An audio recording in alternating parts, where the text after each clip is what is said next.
Script कह रही वो तो वो कर रही। आशा जी कभी मुझसे मिली ही नहीं आज तक, कभी नहीं मिले। और जब उनका छह या सात गजलों का जो रिकॉर्ड बना है तो, और सबसे ज्यादा जो मशहूर है वो, और खुद वो दोनों बहनें कोट करती हैं, तो वही मेरा शेर है।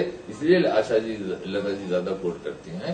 तो उनकी बहन का गाया हुआ कि शोहरत की बुलंदी भी पर्वत का तमाशा है, जिस डाल पे बैठे वो टूट भी सकती है।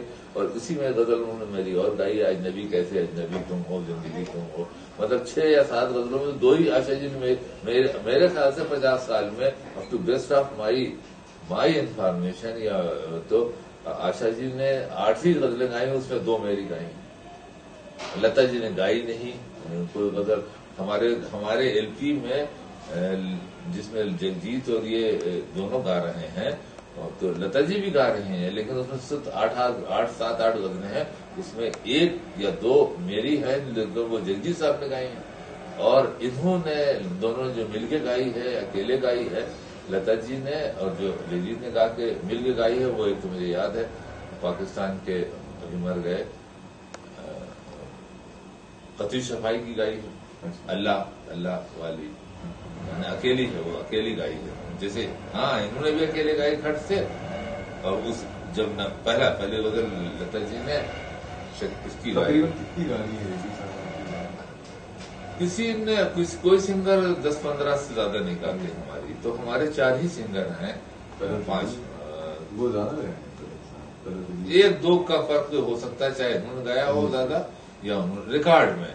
और महफिल में तलत ने ज्यादा गाई होगी मेरे ख्याल है। 10 से लेकर 15 तक ये लोग गाते हैं। अब मतलब मेरी गजल जगजीत साहब ने भी इतनी गाई, तलत ने भी इतनी गाई, और राजेंद्र मेहता, नीना मेहता ने, राजकुमार चंदन ने इन लोगों से किसी से कम नहीं गाई, चाहे उसकी एक ज्यादा ही होगी।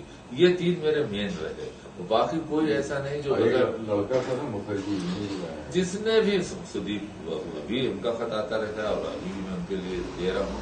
ऐसा तो मैं फिर नोटिस नहीं, या जैसे मेरे पास उनकी रिकॉर्ड नहीं रह सकता, जितने आपकी उम्र के, अब मैं दूसरी जनरेशन में चला गया, तो अब तो सभी गाते हैं। अभी एक लड़का ने पूरा एलपी बना लिया, he has not given me single, मतलब वो देना नहीं, मतलब मैंने उससे लिया ही नहीं। जो सुना मैंने मुस्कुराता रहा जब वो कहने लगा मैं आपको क्या दूं, तो मैंने कहा कि जिसकी 8 गजलें गा रहा है, उसका मुझे नाम ही 4 दफा मेरे यहाँ बैठ कर के बेचारा बैठा रहा, उसका नाम मुझे नहीं याद है। तो वो सुने तो उसके आंख में आंसू आ जाए और मुझे बदमाश आदमी समझे, बुरा आदमी स्नॉब समझे, लेकिन तय है कि उस जिसे मेरी गजल गाई मेरे यहाँ आया, एक लड़की को सिफारिश में भी लाया जो मुझे अंकल कहती थी, लेकिन बाई गार्ड मुझे उसका नाम नहीं याद है। जब मैं उसका रिकॉर्ड एलपी पूरा आ गया कैसेट, तब भी मैंने सुना नहीं।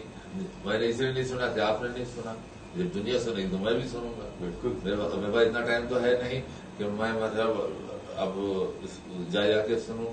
मतलब ये समझिए कि मेरी ही गजल 8 उसने गाई है, और 2 साल के अंदर उसका रिकॉर्ड बनाया, और I have never heard any मतलब लाइन।